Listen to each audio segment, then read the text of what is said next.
নমস্কার। সাহিত্যের মণিমাণিক্যগুলি অনুষ্ঠানে গল্প বলার কথক ঠাকুর অডিও বুক ইউটিউব চ্যানেলে আজ শোনাব প্রখ্যাত সাহিত্যিক বিমল কর রচিত গল্প কাঁচ ঘর। 1953 সালের জুন মাসে দেশ পত্রিকায় প্রকাশিত হয়েছিল সাহিত্যিক বিমল কর রচিত তাঁর এই অসামান্য কাহিনীটি। হলুদ রং একতলা বাড়ি, উঁচু ভিত, উঁচু ছাদ, একপাশে টালি ছাওয়া টানা বারান্দা, প্রান্তে তার কাঁচ ঘর। এপাশ ওপাশ ধুধু মাঠ, দূরে জঙ্গলের ঝাপসা গাছপালা। এই ফাঁকায় নিম কাঁঠালের ছায়ায় হলুদ বাড়িতে হাওয়া খেতে এসে পড়ে নতুন লোক, চেঞ্জার হয়তো। ভুল ভাঙে হলুদ বাড়ির সিঁড়িতে পা দিয়ে। বাড়ি নয়, হাসপাতাল। কি আশ্চর্য, এই কিনা হাসপাতাল!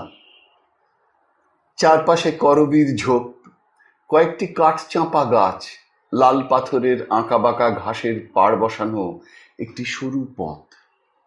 এদিক ওদিক আরো কটি খাপড়া ছাওয়া ফালি ফালি ঘর। সব মিলিয়ে মিশিয়ে পরিবেশটাই যার অমন চোখ জুড়োনো, তাই কিনা শেষে হাসপাতাল। হাসপাতাল দেখতে এত ভালো লাগে কে জানতো, কে দেখেছে আর?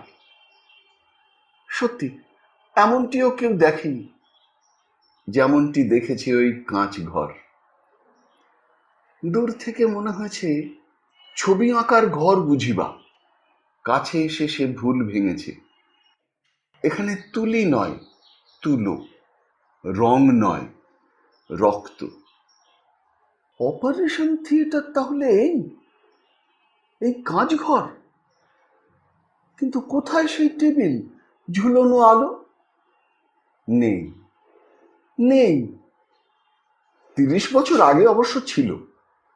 সবই ছিল রেল লাইন পাতার কাজ হয়েছে যখন এই জঙ্গলি দেশে। তখনই সব তৈরি রেল কোম্পানির পয়সায়। বিরাট সে হাসপাতাল। এখন তো ভেঙে ভুঙে সব মাঠ। শুধু ওইটুকু হাতে পায়ে ধরে চেয়ে চিনতে নিয়েছে ডিস্ট্রিক্ট বোর্ড। ওই হলুদ বাড়ি হাসপাতাল আর কাঁচ ঘর। এখন যা আছে তা আরো অদ্ভুত। কাঁচ ঘরের গায়ে লাগানো করবীর ঝোপ, ডালে পাতায় ফুলে কাঁচ গা ছোঁয়াছুঁই। ভোরের সাদায় মেঘমেঘ, সকালের আলোয় সোনা রং। তারপরেও থাকে স্তিমিত রৌদ্র বিকেল আর গোধূলি। হালকা রঙের ঢেউ খেলে যায় কাঁচের দেয়ালে। রাত্রের অন্ধকারে ঘন কালি আঁধার, বিলীন চিহ্ন। অবশ্য জ্যোৎস্না রাত্রে নয়। ধবধবে জ্যোৎস্নায় কাঁচঘর কুহকের রাজ্য, যেন দুধ আলোর দেশ, তেপান্তর পুরী। একদিন হিরণ সেন এই পথেই এসেছিল, এই দুধ আলোর দেশেই। তখন শুক্লপক্ষ, তিথিটা বোধহয় ত্রয়োদশেই হবে। মাঠ ভেঙে হিরণ হাসপাতালের কাছে এসে দাঁড়িয়েছে। নিম কাঁঠালের ছায়ার পাশাপাশি ফুটফুটে চাঁদের আলো ঘাসের বিছানায় নিঝুম ঘুমে অঘোর। হাওয়ায় হাওয়ায় করবীর ডালপাতা কাঁচ দেয়ালে অদ্ভুত এক শব্দ তুলেছে। একটা বুনো পাখি কাঁচঘরের মাথার উপর দিয়ে উড়ে গেল। দ্রুতগতি পাখনার কাঁপনটুকুও চোখে পড়ল হিরণের। ঘোর লেগেছে হিরণের তাকিয়ে থাকতে থাকতে। কুহকে পেয়েছে তাকে। নিষ্পলক নয়নে দেখেছে সেই দড়ির রাশি, স্কাইলাইটের দড়ি। কাঁচের দেওয়াল বেয়ে ঝুলছে অনেক নিচু পর্যন্ত। আর কিছু না, কেউ না। বেবাক ফাঁকা সেই কাঁচ ঘর। শুধু খানিকটা বদ্ধ হাওয়া আর আলো, আর আশ্চর্য করুণ শূন্যতা। তন্ময় হয়ে হিরণ তাকিয়েছিল। চমক ভাঙল শোভনার বিস্মিত প্রশ্নে। সেই দেখা ওদের, হিরণ আর শোভনার। প্রথম দেখা। অপরিচিত দুটি নরনারী পরস্পরের দিকে চোখ রেখে বিমূঢ় হয়েছে আরও। অবশেষে কথা বলতে হয়েছে শোভনাকে। ডাক্তারবাবু ছিলেন না তার কোয়ার্টার্সে। বুড়ো কম্পাউন্ডার নিজের বাসায় আফিম নেশায় ঝিম মেরে পড়েছিল। হাসপাতালের চাবি নিয়েছে শোভনা, লণ্ঠন ঝুলিয়েছে হাতে, ডিসপেন্সারির দরজা খুলেছে নিজেই। অ্যালকালি, অ্যাসিড আর সল্টের বিমিশ্র উগ্র গন্ধে হিরণের চেতনা বুঝি আরো অসাড় হয়ে এসেছে চৌকাঠে দাঁড়িয়ে দাঁড়িয়ে। শোভনার সঙ্গী হয়েছে হিরণ কম্পাউন্ডারের বাসা পর্যন্ত, কয়েক পা অবশ্য। চাবি রেখে লণ্ঠন ফেরত দিয়ে আবার দুজনে হাঁটতে হাঁটতে এসে দাঁড়িয়েছে কাঁচ ঘরের সামনাসামনি। হিরণের হাতে স্পিরিট লোশনের বোতল, পকেটে তুলো। বাক্যালাপের ছেদ টানল শোভনা এখানে দাঁড়িয়ে। একটু হাসি, ছোট্ট একটি নমস্কার। চাঁদের আলো ভেজা ঘাসে পা ডুবিয়ে চলে গেল কাঁচ ঘর বরাবর। দূরত্ব সামান্যই, নেই বললেও বুঝি চলে। ওই তাহলে শোভনার কোয়ার্টার্স, এক চিলতে ঘর। শোভনার ঘরের জানালায় বাতি জ্বলতে দেখে হিরণের ঘোর ভাঙল, মোহ কাটল। স্পিরিট লোশনের শিশিটা মুঠোর মধ্যে জোর করে চেপে ধরল হিরণ। এ তবে স্বপ্ন নয়, দুধসাগরের অতলপুরীর মাঠে ওড়া সেই পরীও নয়, নিছক মানুষ, হাসপাতালের নার্স, মিডওয়াইফ, সেবাময়ী একটি নারী। হিরণ সেন কৃতজ্ঞ বোধ করেছে স্পিরিট লোশনের বোতল হাতে নিয়ে। এই লোশনে দিদির পায়ের ব্যথা মরবে। আহা, বেচারি দিদি, তবু দুদণ্ড ঘুমোবে রাত্রে। বাড়ির পথে পা বাড়াতে গিয়ে হিরণ আর একবার তাকিয়েছে কাঁচ ঘরের গায়ে রূপজল টলমলে হাসি। পরিচয়ের সূত্রপাত এভাবেই। এরপর একদিন দিদিকে সঙ্গে করে হিরণ এলো। শোভনা এতটা ভাবেনি, খুব খুশিও হয়নি প্রথমটায়। অভ্যর্থনা করেছে সসংকোচে, অনেক কষ্টে হাসি হাসি মুখ করে। দিদির কাছাকাছি বসেনি, কথাও বলেনি খুব বেশি। ভয় ভয় করেছে সারাক্ষণ, যতক্ষণ দিদি ছিলেন। অবশ্য তাতে গল্পগুজব জমে উঠতে আটকালো না। দিদি একাই চার, কথা শুরু করলে শেষ করতে জানেন না, হাসতে আরম্ভ করলে থামেন না। দিদি কলকল করে কথা বলে গেলেন। কবে বিধবা হয়ে বাপের বাড়ি এসেছেন, এখন সংসার বলতে ওরা দুই ভাই বোন। আজ 2 বছর ধরে হিরণ চাকরি করছে, 2 বছরেই 3 ঘাটে জল খেতে হলো। এখানে এসেছেন পুরো 2 সপ্তাহও হয়নি এখনো। তবে এই জায়গাটা তার বেশ ভালো লেগেছে, এখান থেকে বদলি না করলেই ভালো। শেষ পর্যন্ত দিদি তার টুল থেকে উল্টে পড়ার কাহিনী শোনালেন। বললেন কি কষ্টই সহ্য করেছেন তিনি পায়ে কোমরে সেদিন। তবু ভাগ্যই বলতে হবে, ডাক্তারবাবু না থাকলেও শোভনা হাসপাতালে ছিল। দিদি বললেন তোমার হাত গুণ আছে ভাই, মায়া মমতা কর্তব্য জ্ঞানও খুব। না হলে তখন কে আর হাসপাতাল খুলে ওষুধ তৈরি করে দেয় বলো। শোভনা স্পষ্ট দেখল দিদির মুখে কমনীয়তা আর কৃতজ্ঞতায় মেশামেশি। তাকায় হিরণের দিকে, সে মুখেও তাই। একটু বুঝি অস্বস্তি বোধ করলো শোভনা, কিন্তু ভালো লাগলো এই কথা, এই মুখ। দরকারের সময় আর উপায় বা কি ছিল দিদি। শোভনা চোখ নামিয়ে বললে, একটু হাসলো। হাতুড়ে বিদ্যেই ফলিয়ে দিলাম। কি যে বলো, সারাদিন এই নিয়ে ঘাঁটাঘাঁটি করছো তোমরা, কিছু না জানবে কেন? আচ্ছা, এই হাসপাতালে তুমি কতদিন আছো? তা প্রায় 8 মাস।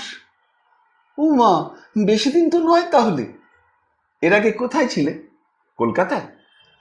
না, কলকাতায় নয়। শোভনা মাথা নেড়ে হাসল। এর আগে ছিলুম এক কলিয়ারির হাসপাতালে, তার আগে আসানসোলে, তার আগে গিরিডি। কলকাতা ছেড়েছি বছর 4। বলেন কি? এবার হিরণ অবাক হয়ে বললে, 4 বছরের মধ্যে এত জায়গায় ঘুরেছেন? আমাকেও হার মানালেন। বদলির চাকরি, ও আর কি করবে, দিদি বললেন। না, বদলির চাকরি আমার ছিল না দিদি, এমনি কাজ ছেড়েছি, কাজ নিয়েছি। শোভনা হঠাৎ থামল। কেন, এক জায়গায় ভালো লাগতো না বুঝি? দিদি প্রশ্ন করলেন। শোভনা সে কথার কোনো উত্তর না দিয়ে জানালার বাইরে তাকালে। দিদি উঠলেন। যাবার সময় শোভনার কাছে এসে চিবুকে হাত দিয়ে আদর করলেন। তোমার সঙ্গে ভাব হয়ে বড্ড ভালো লাগলো ভাই। মেয়ে মানুষের এমনটি না হলে মানায় না। স্নেহ মমতাই আসল, রূপ ছাই। তোমার ভাই কিন্তু দুই আছে। দিদি স্নেহময় হাসি হাসলেন। একদিন এসো আমাদের ওখানে, নিশ্চয়ই আসবে। হিরণ তোমায় এসে নিয়ে যাবে। শোভনা সায় দিয়ে তাড়াতাড়ি দূরে সরে দাঁড়ালো। ভয়ে তার বুক ঢিপ ঢিপ করছে। মুখটাও ফ্যাকাশে দিদির এই ঘন সান্নিধ্যে। তার সর্বাঙ্গ শিহরিত। মাঠে নেমে হাঁটতে হাঁটতে দিদি হঠাৎ বললেন, একটা কথা একদম ভুলে গেছি রে হিরণ। কি? শোভনার বাড়ির কথা জিজ্ঞেস করা হলো না। নিজের কথাই সাদগাছ করে বললুম। ছি ছি, কি ভাবছে শোভনা কে জানে। পরের বাড়ির কথা না জানাই ভালো। পাগল নাকি তুই? আমি তো হাঁড়ির খবর জানতে চাইনি, ওর বাড়ির খবর জানতে চেয়েছি। এতে দোষ নেই। বরং মানুষ নিজের মা বাবার কথা বলতে পারলে খুশি হয়। হ্যাঁ, যেমন তুমি। হিরণ সজোরে হেসে উঠল। কাঁচঘরের সামনে দিয়ে যেতে যেতে দিদি হঠাৎ থমকে দাঁড়িয়ে পড়লেন। এটা কি রে? কাঁচঘর। কি হয় এখানে? ভূত ঘুরে বেড়ায় রাত্রিরে। কথা শেষ করে হিরণ হো হো করে হেসে উঠল। তাকালো পিছনে। শোভনা তার কোয়ার্টার্সের বারান্দায় দাঁড়িয়ে তখন দেখছে ওদের ভাই বোনকে। তৃতীয় সাক্ষাতে হিরণ বললে, দিদি আপনার খোঁজ খবর নিতে পাঠালে। কেমন আছেন? ভালো। শোভনা চেয়ারে গিয়ে দিয়ে হাসল। হাসপাতাল থেকে ফিরলেন বুঝি? হ্যাঁ, একটু আগে। তবে তো খুব ক্লান্ত রয়েছেন, আমি উঠি। না না, সে কি, উঠবেন কেন, বসুন। কিন্তু এখন এখন আপনি অ্যাপ্রন পর্যন্ত ছাড়েননি। স্নান টান করবেন হয়তো এই সময়। হিরণ কিন্তু কিন্তু করে। তাতে কি, আপনি তো আর হাতে কাজ নিয়ে বাড়ির বাইরে পা বাড়াননি। বসুনই না একটু একা একা, আমি আসছি। দেখবেন একটু দেরি হলে যেন পালিয়ে যাবেন না। শোভনা মুখ টিপে হাসল। যাবার সময় বাইরে থেকে ঘরের জানালাটা ভেজিয়ে দিলে, দরজাও বন্ধ করলে ঘরে ঢুকে। হিরণ চুপচাপ বসে থাকল। শোভনার শেষ কথাটাই ভাবছে। পালিয়ে যাবে কেন সে? পালিয়ে যাবার হলে কি এখানে সে আসতো?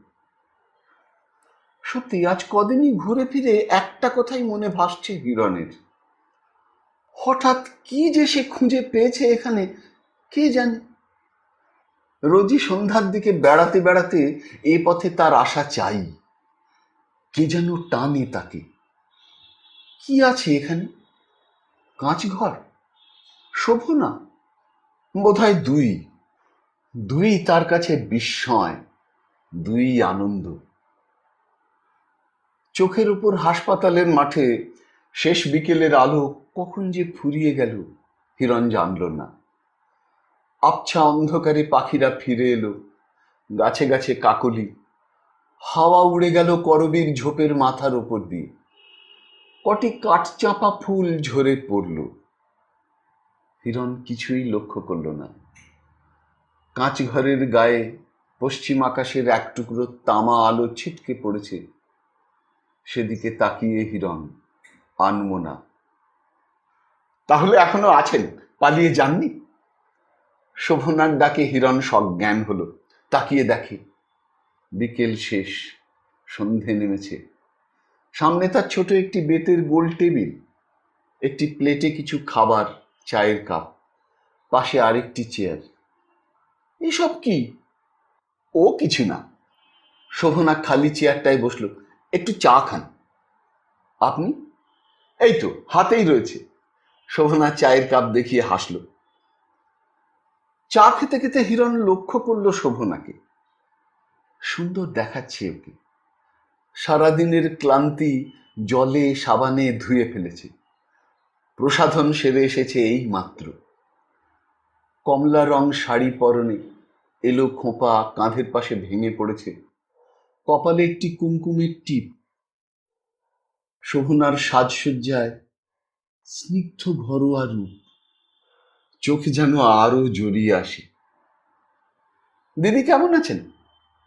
ভালোই, যাবো একদিন আপনাদের ওখানে। চলুন না। কবে যাবেন? দেখি কবে যাই। অনেক দূর নাকি আপনাদের বাড়ি? তা একটু দূরই হবে। দুজনেই আবার চুপ, আর কথা নেই।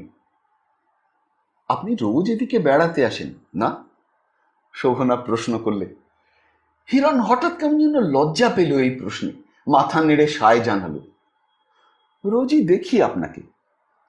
শোভনা একটু হাসলো বুঝি ঠোঁটের কোণে। সন্ধ্যের অন্ধকারে হাসপাতাল অস্পষ্ট হয়ে এসেছে। হিরণ বললে, চলুন মাঠে মাঠে একটু বেড়াই। হাসপাতালের একটু দূরে একটা পুকুর, সেই পুকুর পর্যন্ত পাশাপাশি হেঁটে গেল ওরা। বেশি সময়টা মুখ বুজে, কখনো কখনো কথা বলে। একটু বসলো পুকুর পাড়ে ঘাসে, বসে বসে আকাশের তারা দেখল, পুকুরের হু হু হাওয়া খেল। ফেরার পথে হিরণ বললে, জানেন দিদির বড় আফসোস। কেন? আপনার সঙ্গে আলাপ করে গেল, কিন্তু আপনার খোঁজ খবর নেয়নি। সে কি, আবার কিসের খোঁজ খবর? বলেন কেন আর? দিদির ধারণা কারোর সঙ্গে আলাপ পরিচয় হলে তার বাড়ির পিতা মাতা ভগিনীর খোঁজ খবর নিতে হয়। না নেওয়াটা নাকি অসামাজিকতা, হৃদয়হীনতা। হিরণ সজোরে হাসল। ফাঁকা মাঠে সে হাসি উড়ে উড়ে ছড়িয়ে গেল। হাঁটতে হাঁটতে কাঁচ ঘরের সামনে এসেছে ওরা। হিরণের কথায় শোভনা কেন যেন বিক্ষিপ্ত চিত্ত। হঠাৎ খুব চাপা গলায় দ্রুত উচ্চারণে বললে, কেউ নেই আমার, কেউ না। ঝাপটা বয়ে গেল হাওয়ার আচমকা। শুকনো পাতাই বোধহয় উড়ে এসেছিল। একটা কুটো পড়ল হিরণের চোখে। চোখ বন্ধ করলে হিরণ কড়কড় করছে। চোখ রগড়ে হিরণ দেখে শোভনা পাশে নেই, অনেকটা এগিয়ে গেছে।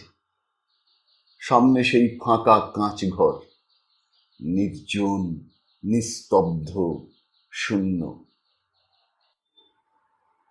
অন্ধকার বারান্দায় একা বসে শোভনা তন্ন তন্ন করে আর একবার মন হাতড়েছে। ভেবেছে নিজের কথা খুঁটিয়ে খুঁটিয়ে আবার, সেই দিন অনেক মাস পরে। হিরণকে কথাটা মিথ্যেই বলেছে শোভনা। তার কেউ নেই এ কথা সত্যি নয়। মা বাবা নেই, কিন্তু দাদা বৌদিরা আছেন, আরো অন্যান্য আত্মীয় স্বজন। তবু থেকেও তারা নেই। কবেই যেন সব হারিয়ে গেছে, সব। তখন শোভনা কিশোরী, কতই বা বয়স, 13-14 হবে বড় জোর। সেই তখনই ও জানতে পারল ওর জীবনের কোনো মূল্য নেই। নেই, নেই। বাড়িতে, দেওয়ালে, টেবিলে, বিছানায়, মা বৌদিদের, এমনকি দাদাদেরও চোখে মুখে, সর্বত্রই সে দেখেছে এই নেই, নেই। প্রতিটি দিন, প্রতিটি মুহূর্ত শোভনাকে ভাবতে হয়েছে তার রিক্ততার কথা। সারাক্ষণ তার মাথায় ভর করেছে একই চিন্তা। মা কেঁদেছেন, বৌদিরা মুখ ভার করেছে, ফিসফিস করেছে আড়াল আড়ালে। বন্ধুরা আভাসে সান্ত্বনা দিতে চেয়েছে। কি নিষ্ঠুর সেই সান্ত্বনা! বিশ্ব সংসারের ওপরই বিরূপ হয়েছে সে। মাঝরাতে বিছানায় উঠে বসে ফুঁপিয়ে ফুঁপিয়ে কেঁদেছে শোভনা। কুটি কুটি করেছে ভগবানকে। নির্মম আক্রোশে দেওয়াল থেকে মার গুরুদেবের টাঙানো পটখানা টেনে ছুঁড়ে ফেলে দিয়েছে মেঝেতে। না, না, মানে না ঈশ্বর, গুরু, তুকতাক, ধর্ম, কিছুই না। আবার মন শান্ত হলে শুধুই গালে হাত দিয়ে বসে থেকেছে। ঝরঝর করে দু চোখ বেয়ে জল ঝরেছে। সে দুঃখ, সে অসহ্য যন্ত্রণা আর আত্মনিষ্পেষণের খোঁজ কেউ রাখেনি। শেষ পর্যন্ত একদিন বাবার সঙ্গে এক নামকরা ডাক্তারের কাছে গিয়ে শোভনা যেন দিশে খুঁজে পেল। সেই ডাক্তার ভদ্রলোকই বলেছিলেন তার চেম্বারের গায়ে অপুষ্পক একটি গাছ দেখিয়ে, ও গাছটা দেখো, ওতে ফল ফুল দুই হবার কথা, কিন্তু প্রকৃতির এমনি পরিহাস, কোনো ঋতুতেই ওতে ফুল ফুটল না, কোনোদিনও ফল দেখলাম না। স্টিল ওই ব্যারেন গাছ, ওর জন্য আমার ঘুম নেই। নিজের হাতে ওর গোড়ার মাটি খুঁড়ি, জল দিই, পোকা মারি, বড় ভালোবাসি গাছটাকে। দেখো না কি সুন্দর ছায়া দিয়েছে, ওই ছায়ায় বসে বসে আমি জার্নাল পড়ি। শোভনা অবাক চোখে সেই গাছটি দেখেছে। ডাক্তারবাবু বলেছেন, দুর্ঘটনার ওপর কোনো হাত নেই মা, মন খারাপ করো না, তোমার ছায়াতেও লোকে আরাম পাবে।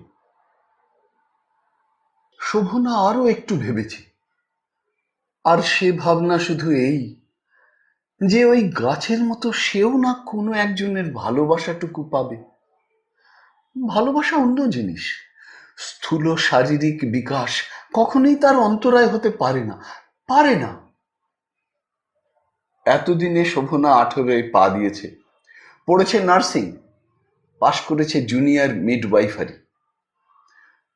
5 জনের চোখের সামনে ঘোরাফেরা করতে হবে, আছে সমাজ, লোক, হাসপাতাল, নিত্য অপরিচিতের মুখোমুখি দাঁড়ানো। শোভনা তাই বিশেষভাবে শোভন করেছে নিজেকে, চোখে কারুর বিসদৃশ্য ঠেকেনি। আর সত্যিকারের লজ্জা তো এই বাইরের কাছে, ভেতরে তো লজ্জা নয়, দুঃখ। সে দুঃখের পরিধি নেই, আর ভেতরের যে ব্যর্থতা, তার গোপন কথাটুকু তো একান্তভাবে ওই জানে, আর জানে বাড়ির লোক। বোধহয় তাই বাড়ির লোকের কাছ থেকে ধীরে ধীরে সরে আসতে লাগলো শোভনা।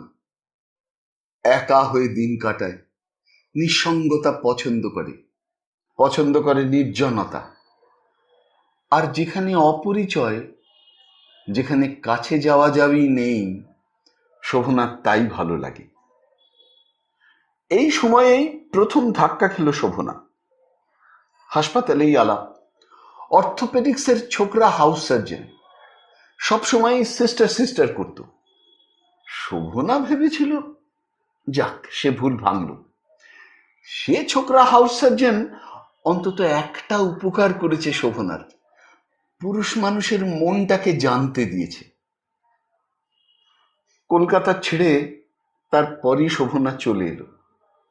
পরিচিত পরিবেশ তার কাছে যেন আরো অসহ্য লেগেছে তখন থেকে।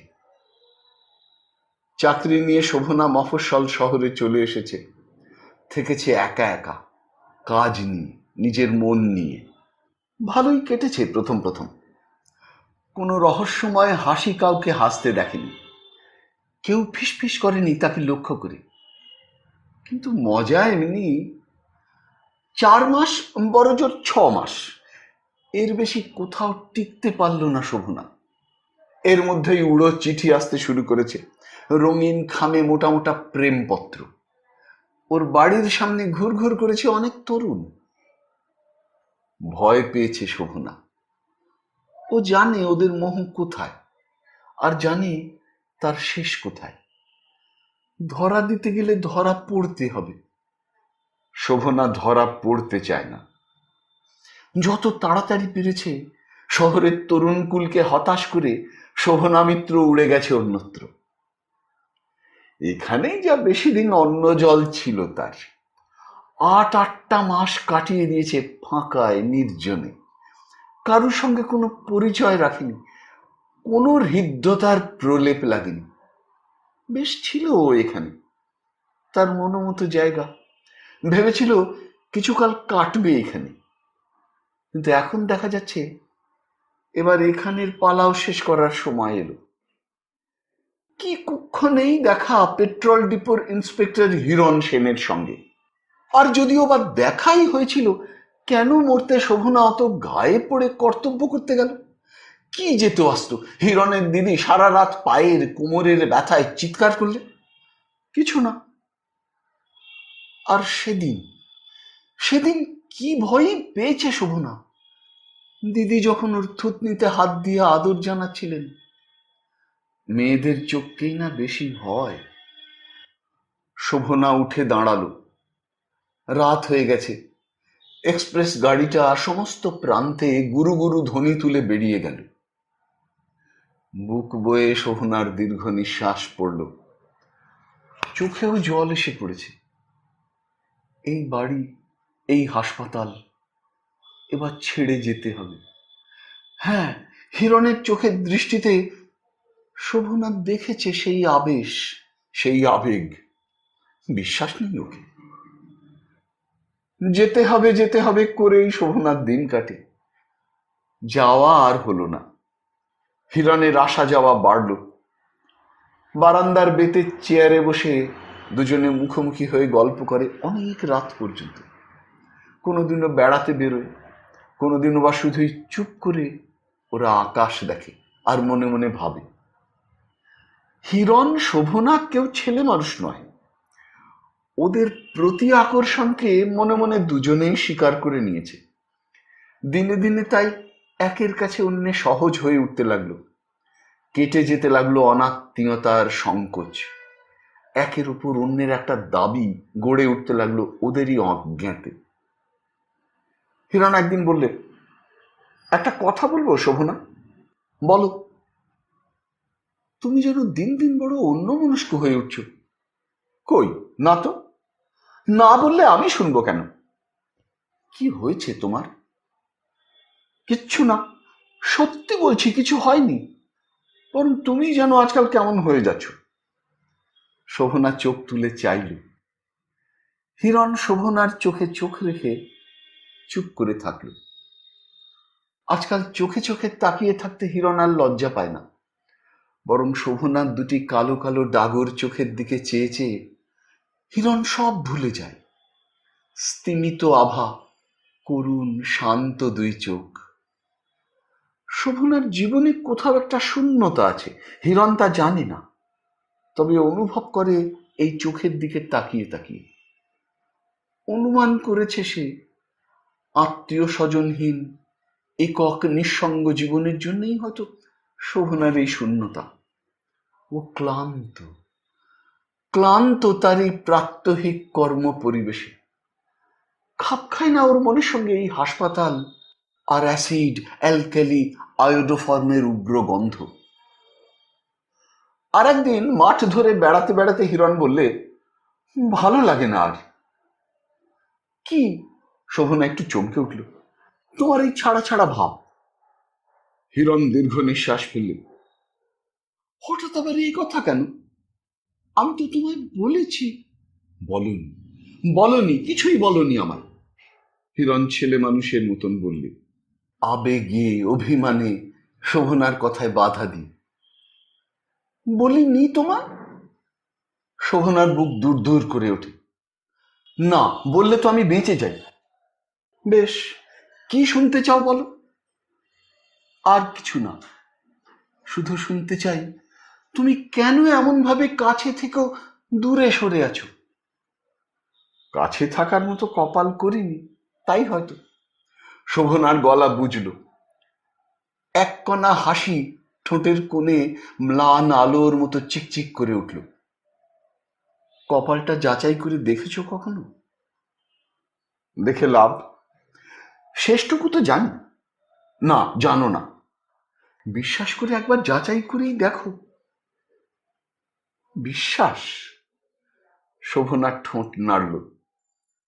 ঘূর্ণি উড়ে যাচ্ছে শোঁ শোঁ। গাছের পাতা কাঁপছে, উড়ছে খড়কুটো। হিরণ শোভনা দ্রুত পায়ে পথ ধরেছে। কাঁচ ঘরের কাছে এসে থমকে দাঁড়িয়েছে হিরণ। আর আজ হঠাৎ হঠাৎ তার মনে হয়েছে ওই কাঁচ ঘরের মধ্যে ঢুকে পড়তে পারলে ঝড়ের ধুলো বালি তাদের স্পর্শ করতে পারত না। বাড়ির বারান্দায় পা দিয়ে শোভনা বলেছে, কাল তুমি এসো না, আমার একটু কাজ আছে। পরশুদিন এসো, সন্ধে করেই, কথা আছে। সারা রাত, সারা দিন, আবার সারা রাত ভেবেছে শোভনা। ভেবে ভেবে এইটুকু জেনেছে, হিরণের আকর্ষণ তার কাছে বড়ই তীব্র। হিরণকে সে আর 5 জন ছেলের মতো ভাবতে পারেনি, পারে না। তাই যদি ভাবত, তবে তো কবেই চলে যেতে পারত এই হাসপাতাল ছেড়ে। সে চেষ্টাও কি করেনি? করেছে, কাজও পেয়েছিল এক মাইকা মাইনের হাসপাতালে। তবু কেন শোভনা গেল না? সহজ কথা, সে যেতে পারেনি, যেতে চায়নি। এত কাছাকাছি থেকে যে চিরকাল এড়িয়ে যাওয়া যাবে না, শোভনা তাও জানত। তবু এড়িয়ে গেছে, বড় ভয় করেছে তার। মাঝে মাঝে অবশ্য মনে হয়েছে, এই ভয়টুকুই সে কাটিয়ে উঠুক। হিরণ তো তাকে ভালোবাসে, সত্যি ভালোবাসে। হয়তো হিরণ সব সহ্য করে নেবে। দিনের পর গেছে দিন। একটু একটু করে শোভনা খুঁটিয়ে খুঁটিয়ে বোঝবার চেষ্টা করেছে হিরণের মন। খুব ভালো করে না বুঝলেও এটা বুঝেছে, হিরণ তেমন পুরুষ যার কাছে শোভনা অনেক আশা করতে পারে। বিশ্বাসের কথা যেদিন হিরণ নিজেই বললে, সেদিন শোভনার সমস্ত সংযম যেন হারিয়ে যেতে বসেছিল। অনেক কষ্টে সম্বরণ করেছে নিজেকে। আজ 2 দিন শুধু ভাবল শোভনা, বিশ্বাস, বিশ্বাস। জগতে কাউকে না কাউকে তো বিশ্বাস করতেই চেয়েছে শোভনা। তার জীবনে এই সত্যিকারের ভালোবাসা, এবং প্রথমই বলা চলে হিরণেরও তাই। শোভনার সে বিষয়ে সন্দেহ নেই। গভীরভাবে ভালোবাসে ওরা পরস্পরকে। একই নৌকোয় এ হাল ধরেছে, ও উজান বাইছে। বিশ্বাস না করে উপায় কি? তাছাড়া এই জগতে সব তো এক নয়। নিজের দিকে তাকিয়ে শোভনা তাও বুঝতে পারে, সকলেই সেই অর্থোপেডিক্সের হাউস সার্জন নয়। সকলেই নীল খামে প্রেমপত্র লিখে প্রাণ নিবেদন করে না। এই জগতেও মানুষ আছে, আছে মমতা, করুণা, স্নেহ, আর সেই ফুলের মতো ভালোবাসা, যাতে কাঁটা নেই, যা আগুন চায় না, রূপও নয়, শুধু বুক ভরা ভালোবাসা, সেবা, নিবিড় ছায়ার আশ্রয়, শান্তি। এতেই যে খুশি, এতেই যার সব পাওয়া। হিরণ তাই। শোভনা হিরণের কাছে এতটাই আশা করে, এমনই চায়। তাই আজ ওকে বিশ্বাস সে করবে, করবে। অপেক্ষা করছিল শোভনা মাঠ আর আকাশের দিকে তাকিয়ে তাকিয়ে। বিকেল থেকেই মেঘ জমে উঠেছে আকাশে, থমথম করছে চারপাশ। একটুও হাওয়া নেই। ঝড় উঠবে বুঝি। ঝড় উঠলে হিরণ কি আসবে? যদি না আসে? ঝড় ওঠার আগেই হিরণ এসে পৌঁছল, হাতে 3 সেলের টর্চ। আজ আর বারান্দায় নয়, সোজা ঘরে নিয়ে গিয়ে বসালো শোভনা হিরণকে। দরজা দিল বন্ধ করে। খোলা রইল জানালাটা শুধু। হিরণ চেয়ারে বসল। সামনে টেবিলের উপর সুদৃশ্য একটা টেবিল ল্যাম্প জ্বলছে, সাদাটে আলো। টর্চটা পাশে রেখে দিল হিরণ। ওই আলোয় হিরণ দেখল শোভনাকে। শোভনার আজ নতুন রূপ।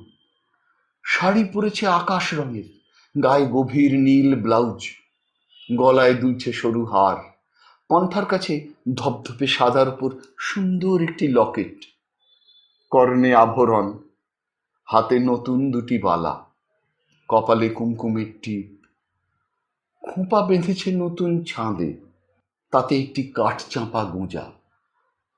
শোভনা যেন অভিসারে মেতেছে আজ। হিরণ অভিভূত হল। মিষ্টি একটা গন্ধ ভাসছে ঘরে। কি দেখছো? শোভনা একটু দূরে বিছানায় বসে বললে। মুখ ভরা হাসি তার। তোমাকে। আমি কি নতুন? আমার চোখে অন্তত। চোখের দোষ হয়েছে তোমার। শোভনা খিলখিল করে হেসে উঠল। সে হাসি উচ্ছল, চপল। সময় কাটছে। প্রতিটি মুহূর্ত যেন এক একটি গলে পড়া মোমের বিন্দু। জানালা দিয়ে একটা পোকা উড়ে এসেছে কখন, টেবিল ল্যাম্পের শেডের কাছে ফরফর করে উঠছে, চক্কর দিয়ে দিয়ে। শোনো, হিরণ ডাকল। বলো। শোভনা বিছানার ওপর হাত পিছু করে এলিয়ে বসেছে, মনোহর ভঙ্গি করে। এখানে এসো। কেন? আমি কি খুব দূরে? শোভনা হাসল, মাদকতা মাখানো সে হাসি, কিন্তু কাছে এলো, একেবারে হিরণের কাছে। গা ঘেঁষে দাঁড়ালো। টেবিল ল্যাম্পের শেডে কাঁচ পোকাটা মুখ ঠুকরে পড়েছে। জানালা দিয়ে হু হু হাওয়া এলো দমকা, ঘুটঘুটে অন্ধকার বাইরে। ঝড় এলো বুঝি? বলো। কি বলবো তা আমি কি জানি? যা তুমি বলবে বলেছিলে। হিরণ শোভনার হাত ছুঁল। সরে গেল শোভনা। ঝড় উঠেছে বাইরে, দুরন্ত হাওয়ায় শোঁ শোঁ শব্দ, নিম কাঁঠালের ডালপাতার ঝটপাটানি। ভয় পেয়েছে রাত শান্ত পাখিরা। গাছের মাথায় কুঁকিয়ে উঠছে দল বেঁধে। পোকাটাও নিস্তেজ হয়ে এসেছে, শেডের গায়ে আছড়ে পড়ে আবার সরে যায় দূরে। জানালা বন্ধ করে দিলে শোভনা। ওর বুক কাঁপছে, ঘাম জমে উঠেছে কপালে, থরথর করে কাঁপছে পা। কি চাও তুমি আমার কাছে? শোভনা পা পা করে এগিয়ে আসতে আসতে বলল, গলায় চাপা কাঁপা সুর। কি আর চাইব? যা তুমি দেবে। হিরণের গলায় আবেগ। আমি? শোভনা হিরণের গা ঘেঁষে দাঁড়িয়েছে। ওর মাথা শোভনার বুকে ছুঁয়েছে, হাতটি তুলে নিয়েছে নিজের হাতে। আমার দেবার মতো কিছু নেই হিরণ। রাজ্যপাট তোমার কাছে কে চেয়েছে? সবাই যা দেয় তাই দিও, তাতেই আমি খুশি হব। সবাই যা দেয়? শোভনা যেন বিড়বিড় করলো নিজের মনে।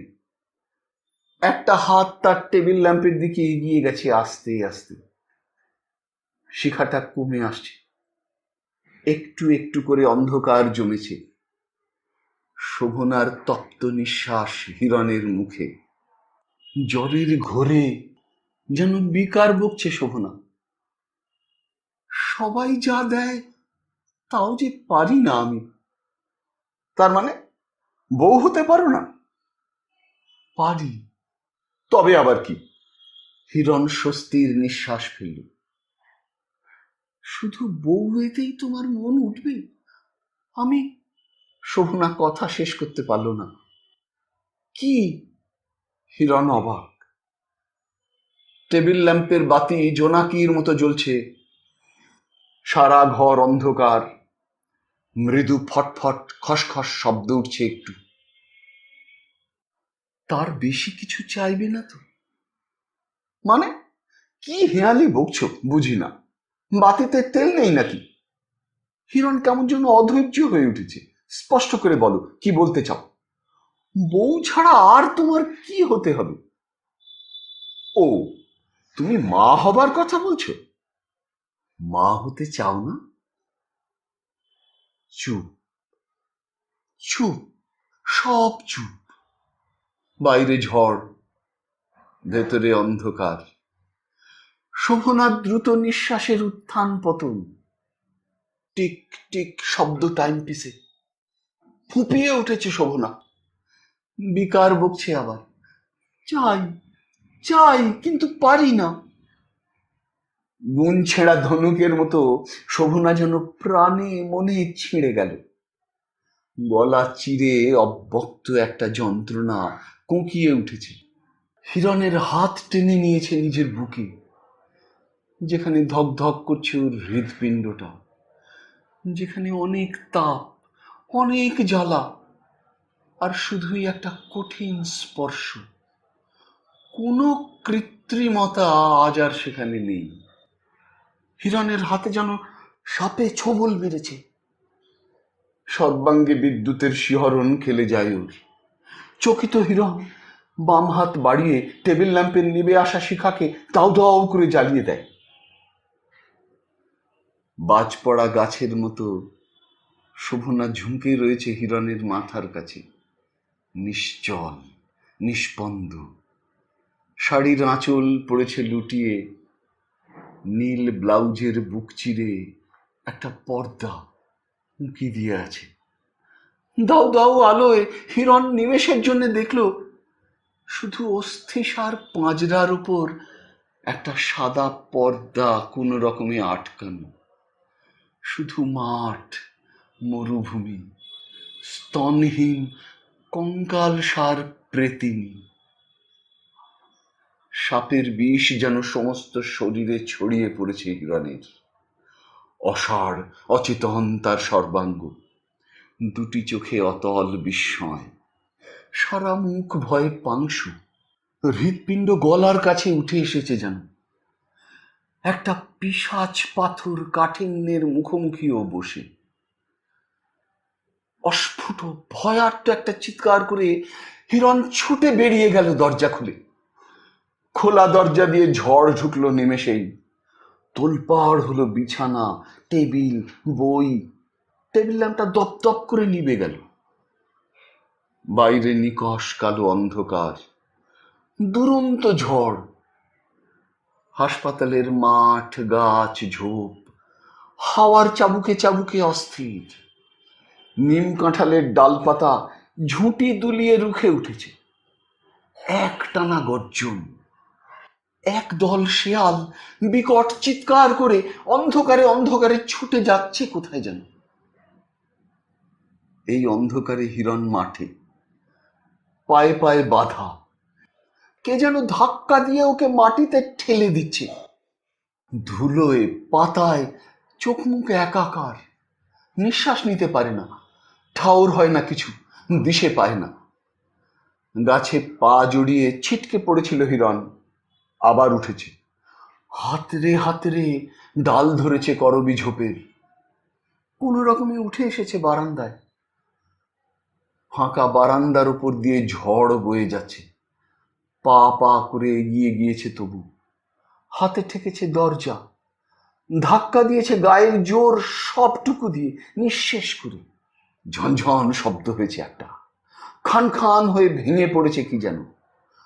দরজা তবু খোলেনি। দু হাতে মুখ ঢেকে হিরণ বসে পড়েছে দরজার গোড়ায়। শোভনার সম্বিত ফিরে এলো যখন, তখন ঝড়ের হাওয়ায় ঘর একাকার। খোলা দরজা দিয়ে ভাল্লুক গা অন্ধকার ঢুকছে। হিরণ কি চলে গেল এই ঝড়ে, অন্ধকারে? নাকি এখনো আছে বারান্দার ধারে দাঁড়িয়ে, কিংবা মাঠে? চলেই গেছে হয়তো, কিন্তু এই দুর্যোগে মানুষ যাবে কি করে? টেবিল হাতড়াতে গিয়ে হিরণের ফেলে যাওয়ার টর্চটা হাতে ঠেকলো শোভনার। আস্তে আস্তে তুলে নিল এই শেষ লুকোনো আলোটুকু আবার। বারান্দায় কেউ নেই। মাঠে আলো ফেললো শোভনা, কেউ নেই। তবে মাঠে নেমে এসেছে শোভনা। এদিক ওদিক টর্চ ফেলতে ফেলতে এগিয়ে যাচ্ছে থেমে থেমে, ঝড়ের সঙ্গে পাল্লা দিয়ে। আলোয় চোখে পড়ল কাঁচ ঘরের দরজার সামনে বারান্দায় ঝোড়ো মূর্তি হিরণ, মাটিতে হাত পা গুটিয়ে বসে। কাছে এলো শোভনা, দাঁড়ালো একটু। কোনো কথা নয়, কোনো আবেগ নয়, শুধু টর্চটা এগিয়ে দিলে। হাত বাড়িয়ে টর্চ নিল হিরণ। কাছাকাছি দাঁড়িয়ে ওরা দুজনে আবার। হিরণ টর্চের আলো ফেললে কাঁচ ঘরের দরজার উপরের কাঁচগুলো ভেঙে পড়েছে। দরজাটা থরথর করে কাঁপছে, শব্দ হচ্ছে মচ মচ। ভেঙে যাবে এখনই হয়তো। ঝড়ের হাওয়া ঢুকে পড়েছে বন্ধ কাঁচ ঘরে। কাঁচ গায়ে ধাক্কা খেয়ে ফুঁসে উঠেছে সেই হাওয়া। আর আর হিরণ সভয়ে দেখলে সেই লম্বা লম্বা স্কাইলাইটের ঝুলন্ত দড়িগুলো সাপের ফনার মতো পাকিয়ে পাকিয়ে উঠছে, দুলছে, জড়িয়ে যাচ্ছে গায়ে গায়ে। শূন্য ঘরে দড়ির ফনা অদ্ভুত এক হিংস্র আকর্ষণে ডাকছে যেন। কাঁচ ঘরের কপাট বুঝি ভাঙল। মাঠে নেমে এলো হিরণ একা। আর এক মুহূর্ত এখানে নয়। কাঁচ ঘরের ওই তীব্র ভৌতিক আকর্ষণকে সে বিশ্বাস করে না। পড়ে থাক পিছনে কুহক আচ্ছন্ন রহস্যময় ওই কাঁচ ঘর, পড়ে থাক ওর বাইরের সৌন্দর্য, থাক ওই শূন্যতা। অত শূন্যতা, অত হাহাকার ও সহ্য করতে পারে না, পারবে না। হিরণ এগিয়ে চলল। যেতে যেতে মনে হলো অনেক পথ হেঁটে এক কোন আলো দেখে ও আশ্রয়ের খোঁজে এসেছিল। আশ্রয় কই?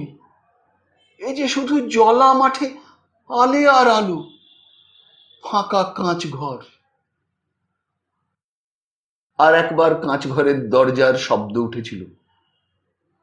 হিরণ শোনেনি। তখন সে অনেকটা এগিয়ে গিয়েছে।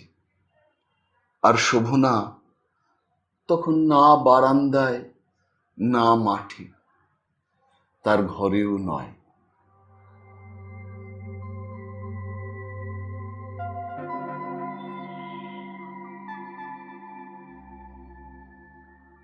শুনলেন প্রখ্যাত কথা সাহিত্যিক বিমল কর রচিত গল্প কাঁচ ঘর। যদি এই অনুষ্ঠানটি আপনার ভালো লেগে থাকে তবে অবশ্যই একটি লাইক দিয়ে আমায় উৎসাহিত করবেন। যারা এখনো আমার এই চ্যানেলটিকে সাবস্ক্রাইব করেননি তারা অনুগ্রহ করে সাবস্ক্রাইব বোতামটি টিপে আমার এই চ্যানেলটিকে সাবস্ক্রাইব করে নেবেন এবং ভিডিওর কমেন্ট বক্সে আপনার মূল্যবান মতামত জানিয়ে চ্যানেলটিকে আরও এগিয়ে নিয়ে যেতে আমায় সাহায্য করবেন। ভালো থাকুন, পাশে থাকুন, সুস্থ থাকুন আর শুনতে থাকুন সাহিত্যের মণিমাণিক্যগুলি অনুষ্ঠানটি। নমস্কার।